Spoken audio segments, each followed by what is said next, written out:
Les amis, j'espère que vous allez tous très bien. Moi, ça va très bien. Et comme vu que Money in the Bank arrive le 1er juillet prochain à Londres, hein, le week-end du 1er juillet, hein, je me suis dit pourquoi pas revenir sur l'historique des superstars qui ont, enfin, comment dire, sur l'historique des superstars avec la mallette Money in the Bank, hein, qui ont obtenu le plus longtemps la mallette, qui ont réussi à encaisser le contrat Money in the Bank avec succès pour devenir champion du monde, ou ceux qui l'ont manqué, ou qui l'ont perdu dans un match. Bah justement, c'est là où je veux en venir, puisque je me suis dit pourquoi pas faire une vidéo sur les superstars qui galèrent ou qui ont galéré après leur cash-in, leur cash-in Money in the Bank raté, ou après avoir perdu la mallette lors d'un match, par exemple. Et j'en ai trouvé 5 superstars, hein, qui ont soit perdu la mallette lors d'un match, ou soit qui ont raté leur encaissement de contrat. Hein. Et j'en ai choisi 5, hein, même si j'en aurais pu en choisir d'autres. Hein. Et tout d'abord, on démarre avec Mr. Kennedy, hein, et je pense que ça parle aux plus anciens comme moi, hein, qui font partie de la génération Catch Attack sur MT1. Hein. Et comme vous le savez sans doute, hein, du coup, hein, Mr. Kennedy, hein, vers la période entre 2006 et 2009, hein, fait partie des superstars, hein, qui ont un potentiel, hein, qui font partie à ce moment-là des futurs champions du monde à la WWE, hein, que ce soit titre champion WWE ou champion du monde poids lourd. Hein. Et Mr. Kennedy, hein, dès qu'il est arrivé à la WWE, hein, s'est retrouvé dans des grosses rivalités, hein, notamment face à l'Undertaker. Hein, c'était en 2006, je crois. Hein. Enfin, dites-moi si c'est ça, hein, mais il me semble que c'est 2006. Hein. Enfin, moi, j'ai commencé à suivre le catch à partir de 2007, donc je regardais pas encore trop le catch à ce moment-là, donc ouais. Bon, hein. Je peux pas trop... Enfin, difficile, donc du coup, hein, difficile de parler de la carrière de Mr. Kennedy, du début de carrière de Mr. Kennedy à la WWE, hein, vu que moi j'ai commencé à regarder le catch en 2007. En fait, vers le milieu des années 2000, hein, ça se passe bien pour Mr. Kennedy, hein, et il remporte même la mallette Money in the Bank. Hein, et il me semble que c'est à WrestleMania 22, 23, je sais plus, il me semble que c'est 23, mais je suis pas sûr, dites-moi en commentaire si c'est ça. Hein. Et alors que Mr. Kennedy, à ce moment-là, Mr. Money in the Bank est promis un bel avenir à la WWE, hein, et à tout d'un futur champion du monde. Hein. Et bien Mr. Kennedy va finalement perdre la mallette dans un match face à Edge, hein, car il me semble que Mr. Kennedy s'était blessé à ce moment-là. Hein.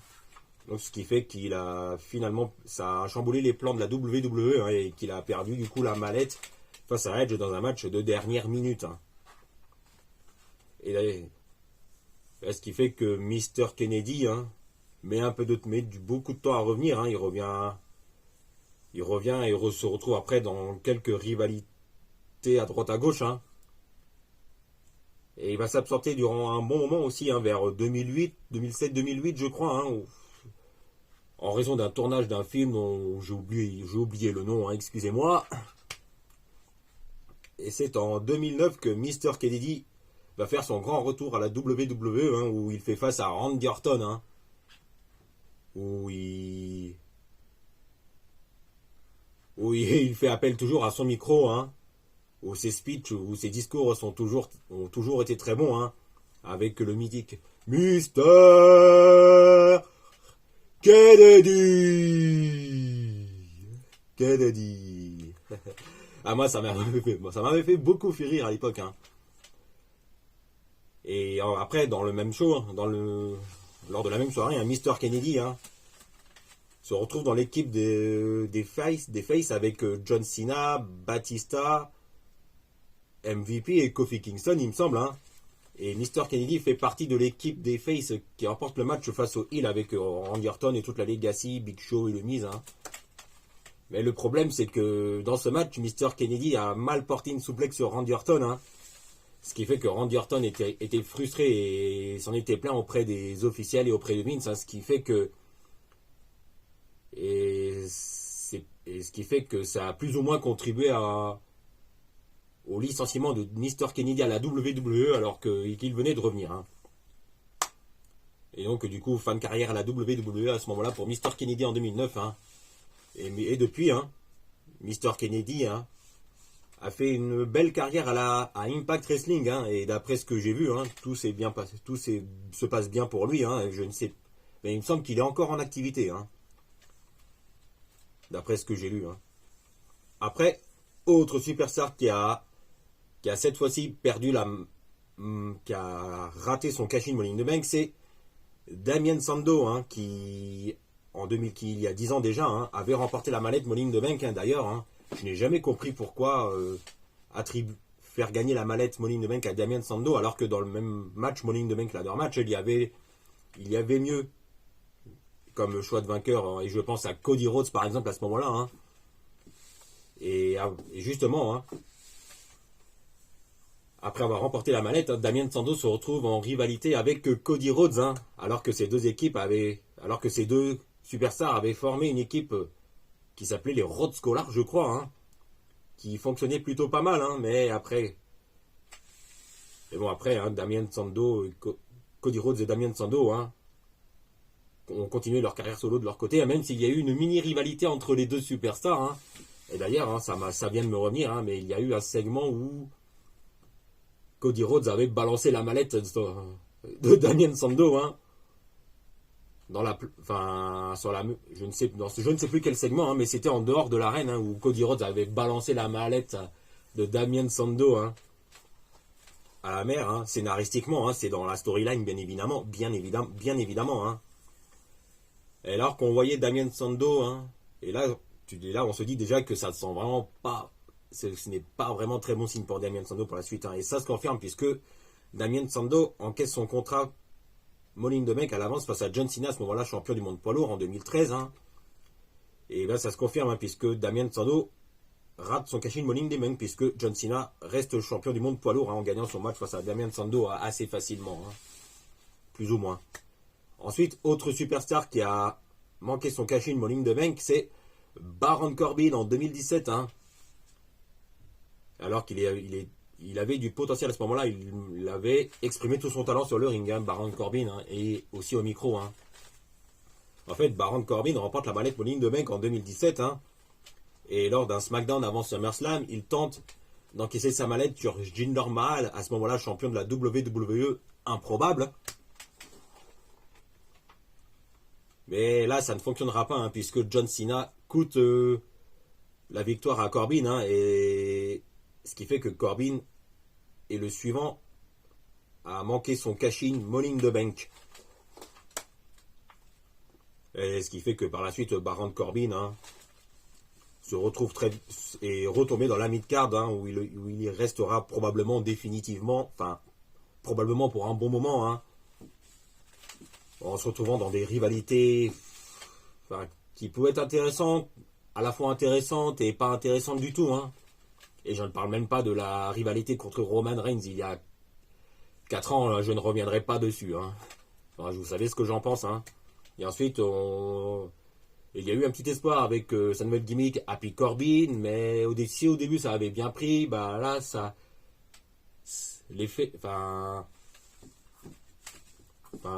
gimmick de Happy Corbin est vite retombée. Hein. Et Baron Corbin, la gimmick d'Happy Corbin a mis fin hein, suite à une tentative d'association avec la légende JBL, hein, mais ce qui n'avait pas fonctionné. Hein. Et Baron Corbin, depuis, hein, se retrouve plus ou moins à NXT, hein, où il a plus ou moins confronté Carmelo Hayes ces dernières semaines. Hein. Enfin, en ce moment, les superstars du roster principal se baladent aussi à NXT, il faut le dire aussi. Hein. Il n'y a pas que Baron Corbin. Hein. Même si Baron Corbin est plus ou moins en ce moment à SmackDown en rivalité avec Cameron Grimes. En ce moment. Ensuite, autre superstar qui a manqué son cash-in Money in the Bank, c'est Braun Strowman en 2018. Ça va faire 5 ans. Hein. Ouais, comme vous le savez sans doute, hein, Braun Strowman hein, a encaissé à l'avance son contrat Money in the Bank face à Roman Reigns pour le titre universel lors d'un Hell in a Cell match. Hein, au pay-per-view du même nom, Hell in a Cell, hein. Et pourtant, Braun Strowman va manquer son cash-in Money in the Bank, puisque Brock Lesnar a fait son grand retour inattendu, hein. Il pète la porte de la cage de la cage et rentre dans le match et porte des souplexes et ses F5 à Roman Reigns et Braun Strowman. Parce qu'il fait que le match se termine par une disqualification. Et du coup, Braun Strowman est le suivant à manquer son cash-in Money in the Bank. Et ce qui n'est pas logique, ce qui n'était vraiment pas logique, puisque dans le Hell in a Cell match, il n'y a pas de disqualification. Ensuite, autre superstar à avoir perdu la mallette Money in the Bank, c'est Otis.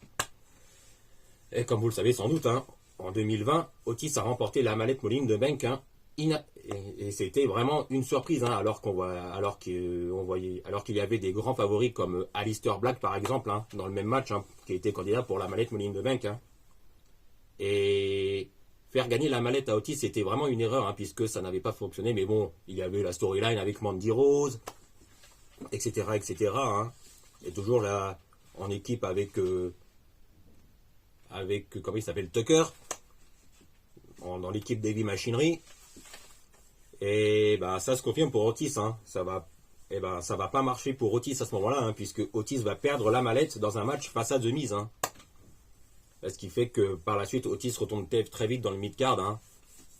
Et quelques mois après, ça va beaucoup mieux se passer pour Otis, qui retrouvera le chemin de la course au titre par équipe, avec son ami Chad Gable, où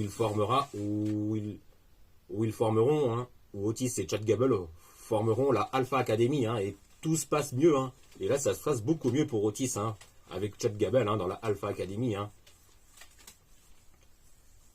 Et moi j'ai réussi à m'y faire avoir Otis en équipe avec Chad Gable, alors que c'est des équipes divertissantes, et Otis et Chad Gable me font toujours autant rire avec leur catchphrase chouch.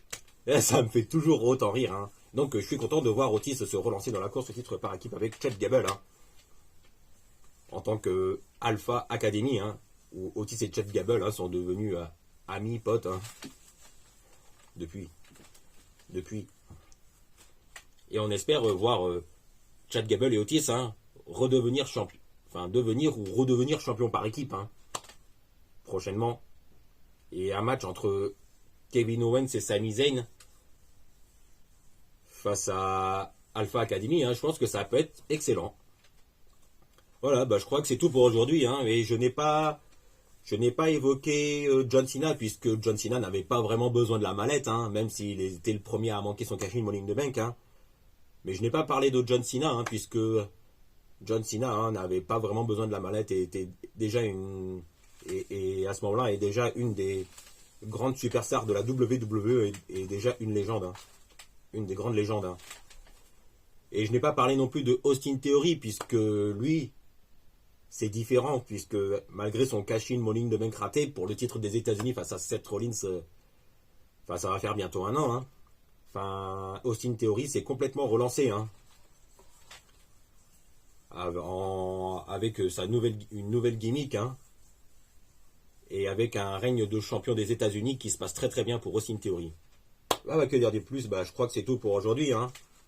Concernant les superstars qui ont galéré après avoir perdu la mallette sur un cash-in manqué ou dans un match.